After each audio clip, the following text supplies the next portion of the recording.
मैं दास तुमरो राम को तुम दास खलदल गंजनो अद्भुत पराक्रम रोगरी दल शुलु भव भय भंजनो दिल रंजनो दिल दुखी जन को भगत जन को भयहरन आयो उगारी लीजे शरणे तुम हो न शरण शरण प्रभु तुम हो न शरण शरण नमो नमः। તમારા બધાનું સ્વાગત કરું છું આધ્યાત્મિક મહાશક્તિમાં। આજે હનુમાન જયંતિ અને હનુમાનજી એટલે સાક્ષાત સાધનભૂતા દેવ, જેમને દાસત્વ એવી રીતે સ્વીકાર્યું અને એ દાસત્વના કારણે થઈને આજે જે અમર થઈ ગયા એ દેવ અજર અમર હોવા છતાં પણ જેમને પોતાની જાતને વિવેકતામાં એટલા બધા ગરકાવ કરી નાખ્યા કે ક્યાંય પણ આદિદૈવિક, આદિભૌતિક અને આધ્યાત્મિક આ ત્રણેય દોષ એમનાથી પરે થઈ ચૂક્યા છે। પણ એમને દરેક જગ્યાએ પરીક્ષાઓ તો આપી જ છે। આધિ, વ્યાધિ અને ઉપાધિ એ ત્રણેય સ્ટેજમાંથી ભગવાને પોતાની પરીક્ષાઓ દ્વારા અને એ પરીક્ષાઓ વખતે આત્મિક સૂઝ દ્વારા ભગવાન શ્રી રામની અનુકંપા દ્વારા એ કેવી રીતે પ્રાપ્ત કર્યું એ વિશે પ્રતિકાત્મક રૂપે આપણે રામાયણના ભાગને વિચાર કરવો જોઈએ। અને સાચા અર્થમાં જો આપણે એમના ભક્ત છીએ તો આપણે પણ એ પ્રમાણેનું વર્તન કરતા થવું જોઈએ જે શક્તિ સાથે સંયમનું પ્રતીક છે અને એના કારણે એ આ પરીક્ષાઓમાંથી પાર ઉતર્યા। જેમ કે સૌથી પહેલા પ્રતિકાત્મકતાની દ્રષ્ટિએ જોઈએ તો જ્ઞાનીનામ અગ્રગણ્યમ એટલે કે હનુમાનજી જ્ઞાનનું પ્રતીક છે। પણ જ્ઞાન શોધે છે કોને? સીતા માતાને, અને સીતા માતા શાંતિનું પ્રતીક છે। સિત હર્તે સિતના રહી સિતમમ ભયો સમાજ। સીતા માતા જમીનમાંથી ઉત્પન્ન થયા છે, ભૂમિજા છે અને ભૂમિમાં ધૈર્યતા છે, સ્થિરતા છે અને એ ધૈર્યતા છે ને સ્થિરતા છે ને એટલા માટે શાંતિનું પ્રતીક માં સીતા છે। તો હનુમાનજી જ્યારે પોતાની શક્તિઓ ભૂલી ચૂક્યા છે ત્યારે જામવંત જેવા દિવ્ય પુરુષ એમને એ યાદ અપાવે છે, ચેતનાને જાગૃત કરવા માટે ટકોરો મારે છે। એટલે સૌથી પહેલા વડીલોને સાંભળતા થાઓ અને પ્રતીક એ સમજાવે છે કે સાંભળ્યા પછી તમારા જ્ઞાનને તમે પ્રાપ્ત કરી ચૂક્યા છો, તમારી જાતની ઓળખ તમે મેળવી ચૂક્યા છો, તો શાંતિ મેળવવા માટે અગોચરમાં કૂદકો મારવાનો છે, અજ્ઞાતમાં કૂદકો મારવાનો। પ્રાપ્ત કરવા માટે શાંતિ પ્રાપ્ત કરવી છે ને જ્ઞાનને, તો જ્ઞાન દ્વારા તમે કૂદકો મારો છો તો ક્યાં હનુમાનજી ક્યાં ઉપર ચડે છે? કનક ભૂ ધરા કાર શરીરા અને પછી સમર ભયંકર અતિ બલવીરા। તો એ ત્યાં ભૂધર ઉપર જઈને એટલે કે જ્ઞાન સુધી જે પરાકાષ્ઠા છે ત્યાં પહોંચવું છે શાંતિ માટે, તો તમારે ભૂધર તરફ જવું પડશે, શૂન્યાવતા અંદર લાવી પડશે અને શૂન્યતા જ્યારે અંદર પ્રબળ થશે પ્રશ્નો સાથેની ત્યારે તમે છલાંગ લગાવી શકશો। અને છલાંગ લગાવશો એટલે સૌથી પહેલું આવશે આધિ, જે શરીરને સુખ આપનારી છે। એટલે કે સૌથી પહેલા મેનાક પર્વત ઉત્પન્ન થાય છે જે સુવર્ણનો બનેલો છે, જેના અંદર ચારેય પ્રકારની સુખ સુવિધાઓ છે, 10 પ્રકારની નિધિઓ છે અને તમામ પ્રકારની સુખ સુવિધાઓ છે। હનુમાનજી જ્યારે છલાંગ લગાવે છે તે સૌથી પહેલા મેનાક પર્વત આવીને ઊભા છે અને મેનાક પર્વત આવીને શું કહે છે કે થોડી વાર મારા ઉપર આરામ કરી લો તો મને આનંદ થશે। અને એ વખતે હનુમાનજીનો જવાબ શું છે? રામ કાજ કિએ બિના મોહ કહા વિશ્રામ। કેવી રીતે વિશ્રામ કરી શકાય? એટલે સૌથી પહેલી શીખ મળે છે કે જે આધિ દૈવિક આપણા શરીરને સુખ આપનારી તમામ પ્રકારની વસ્તુઓ છે, જે જ્ઞાન પ્રાપ્ત કર્યા પછી તમે શાંતિ તરફ દોડી રહ્યા છો, તો સૌથી પહેલું તમને તમારા શરીરને સુખાકારીના તમામ વસ્તુઓ રોકવા માટે આવશે। ત્યાંથી તમે જો એને પસાર કરી લો છો તો તરત જ ત્યાં સુરસા પ્રગટ થાય છે। અને સુરસા શું છે? વ્યાધિ। વ્યાધિ એટલે આદિદૈવિક, આદિભૌતિક। તો ભૌતિક કેવી રીતે? યશની પ્રાપ્તિ, યશની ઈચ્છા એ હંમેશા જેમ સુરસા મોં ખોલે છે, વિશાળ રૂપ ધારણ કરે છે, મુખને વધારે ને વધારે મોટું કરતી જાય છે, એમ યશની લિપ્સા મને બધામાં અગ્રગણ્ય ગણવો જોઈએ એ જે ભાવના છે, હું શ્રેષ્ઠકર છું, શિરસ્થ છું, શિખરસ્થ છું, યથોચ્છ છું, પદધિષ્ઠ છું, પદને સારી રીતે સંભાળી શકું એમ છું, મારી સલાહ લો, એ યશની ઈચ્છા ક્યાંય પૂરી થતી નથી, એ વિશાળ જ થઈ જાય છે। અને એ વખતે હનુમાનજીએ શું વિચાર કર્યો કે મારે તો નાના થવું પડશે, મસ્તક સમાન રૂપ કપિધર રહી, અને નાના થઈને એની ઈચ્છા પૂરી કરીને આવતા રહ્યા। તો જેમ જેમ તમને પદવી મળતી જાય છે એમ એમ એ યશની લિપ્સા વધતી જાય છે, આદિ વ્યાધિની ઉપાધિ એ પદની ઈચ્છાઓ વધતી જાય છે। તમે અગ્રગણ્ય થાઓ, શિરસ્થ થાઓ, શિખરસ્થ થાઓ અને છતાંય વિનમ્રતા રાખી શકો તો અને તો જ મનને કંટ્રોલ કરી શકાય છે। એટલે બીજું જે પ્રતીક છે એ આ છે કે એ વિશાળતામાં પણ તમારે સૂક્ષ્મ થવું પડશે. અને એટલા માટે જ્યારે હનુમાનજીને એમની ઓળખ પૂછવામાં આવે છે ત્યારે એ શું જવાબ આપે છે?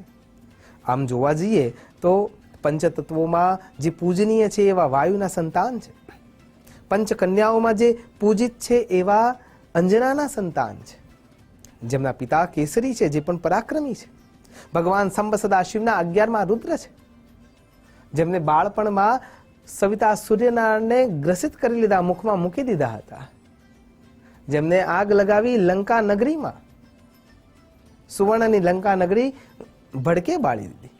અને છતાંય જ્યારે સીતા માતા આગળ જાય છે ત્યારે એમને ઓળખાણ શું આપે છે? રામદૂત મેં માતુ જાનકી, સત્ય શપથ કરુણા નિધાન કી. હું તો ખાલી રામનો દૂત છું. આપણે વિચાર કરીએ, આપણે આપણી ઓળખાણમાં શું આપીએ છીએ? સનાતની, હિન્દુસ્તાની કે અન્ય કોઈ? તો ત્યાં આપણે એ લાલસામાં ભરાયેલા છીએ, ફસાયેલા છીએ. અને ત્યાંથી જો એ પાર કરી શકીએ છીએ તો ત્રીજા નંબરમાં આવે છે સિંહિકા નામ રાક્ષસી એકા, જે પ્રહાર કરે છે. અને એ શેનું પ્રતીક તૈયાર કરી રહી છે? માનો કે સિંહિકા જે તમારી મનની સ્થિતિ છે એ મનની સ્થિતિને બાંધવાનું કામ કરે છે. કેમ કે એક તરફ તમે ધનની સુખાકારીને છોડીને મેનાકમાંથી આવ્યા છો, યશની લિપ્સાને મૂકીને તમે પાછું દાસત્વ સ્વીકાર કરીને આગળ વધી રહ્યા છો, અને એ વખતે મનની સ્થિતિ શું છે? એટલે એ પ્રહાર કરી રહી છે. સિંહિકા એને પડછાયાના રૂપમાં પકડી રાખી છે કે પડછાયો તમારો લાંબો થતો દેખાય છે અને એ ઉપાધિ છે. તો એને તોડીને જ્યારે તમે આગળ વધો છો ત્યારે પણ એ ચેતનાની પરાકાષ્ઠાએ પહોંચ્યા પછી લંકિની તમને જોવા મળે છે. એ પણ ચેતનાનું જ કેન્દ્ર છે, પણ એ ભૂલાયેલી ચેતનાનું કેન્દ્ર છે. જ્યારે મુષ્ટિકા પ્રહાર હનુમાનજી કરે છે, મુઠિકા એક મહાકપિ દનહી, ત્યારે એ મારે છે ત્યારે એને ખબર પડે છે કે બ્રહ્માજીનું વરદાન યાદ આવે છે કે જ્યારે મારી આ અવસ્થા થશે ત્યારે લંકાનો નાશ થવાનો જ છે. અને ત્યારે એ જ્યારે મુષ્ટિકા પ્રહાર થાય છે ત્યારે ચેતનાનું જે કેન્દ્ર છે એ ખુલી જાય છે. અને એ વખતે સોનાની લંકા સૂતેલી હોય છે. છતાં પણ એક વ્યક્તિ જાગે છે જેનું નામ છે વિભીષણ. જો તમે આટલા બધા લેવિસનેસ વચ્ચે પણ તમારી તપશ્ચર્યામાં રત છો અને જાગ્રત અવસ્થામાં છો તો તમને હનુમાનજી મળી શકે છે, અને હનુમાનજીના આરાધ્ય રામ પણ મળી શકે છે. બસ વિશ્વાસ હોવો જરૂરી છે. અને છતાંય જ્યારે હનુમાનજીને રામજી એક વખત પ્રશ્ન કરે છે કે મેં એવું સાંભળ્યું કે આપે લંકા બાળી કાઢી, સળગાવી દીધી, ભડકે બાળી દીધી, મને નવાઈ લાગે છે, કેવું અદ્ભુત કાર્ય કર્યું છે તમે. ત્યારે હનુમાનજીનો જવાબ શું છે? મેં દાસ તુમરો, હું તો તમારો દાસ છું, હું કેવી રીતે કરી શકું? જ્યારે એમાં 5 તત્વો ભેગા થયા ને ત્યારે લંકા બળી. તો કયા કયા તત્વો ભેગા થયા? હનુમાનજી જવાબ આપે છે. હનુમાનજી જવાબ આપે છે સીતા મૈયાનો તાપ. માં જગદંબા ત્રિભુવન ભાંડોદરી જ્યાં ત્યાં બેસી છે અને તમારા નામનું સ્મરણ કરે છે, અને આંખમાંથી એક એક ટપકું પડે છે અને એ જમીન ઉપર પડી રહ્યું છે, એનો એટલો બધો તાપ વ્યાપ્ત થયો છે. એટલે સૌથી પહેલું લંકા સળગવાનું કારણ કોઈ હોય તો એ સીતાનો તાપ. બીજું કારણ છે મંદોદરીનો સંતાપ. મંદોદરીને ખબર છે કે મારા પતિએ ખોટું કાર્ય કર્યું છે અને મનનું ભાર એ સહન કરી શકતી નથી. કોને કહે ને કોને ના કહે એ વિચારોમાં વ્યાપ્ત રહે છે, અને એના મનનું જે ઉદ્વેગના છે એ ઉદ્વેગનાનો જે સંતાપ છે એ બીજા નંબરનું કાર્ય છે કે એટલું પ્રબળ અગ્નિ રૂપ ધારણ કરીને બેઠું છે કે એને ખાલી એક ચિંગારીની જરૂર છે. એટલે લંકા બળી એના પાછળનું બીજું કોઈ કારણ હોય તો એ મંદોદરીનો સંતાપ છે. ત્રીજું કોઈ કારણ હોય જો લંકા બળવાનું તો એ છે રાવણનું પાપ. રાવણે એટલા બધા પાપની ચેષ્ટાઓને કારણે થઈને વાતાવરણને એટલું ગરમ કરી નાખ્યું છે, એના પાપના કારણે થઈને, એના રાક્ષસોના પાપના કારણે થઈને સમગ્ર પૃથ્વી ત્રાહી ત્રાહી પોકારી રહી છે. તો ત્રીજું કારણ છે રાવણનું પાપ. અને ચોથું જે કારણ હોય તો એ છે મારો બાપ, એટલે કે પવનદેવ.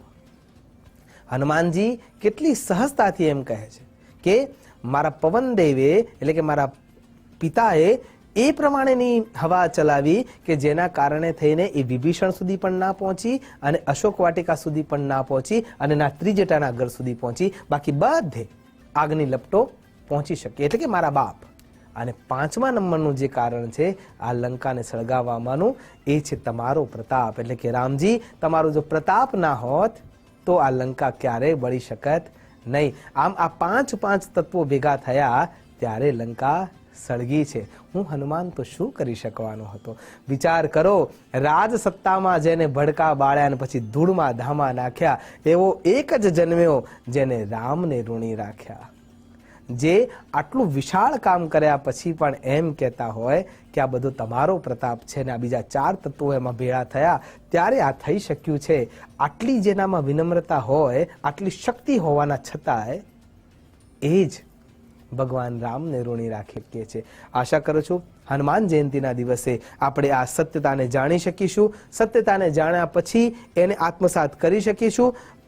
ભરેને એ પર્વત ઉપાડીને લાવ્યા હોય એમ તમામ પ્રકારની ચિંતાઓને આપણે માથા ઉપર રાખીને પણ એને હરાવવા માટે સાધક રૂપે સ્થિર થઈને એને નાશ કરી શકીશું. એ જ અભ્યર્થના સાથે નમસ્કાર. અસ્તુ સદા શિવોહમ. નમો નમઃ.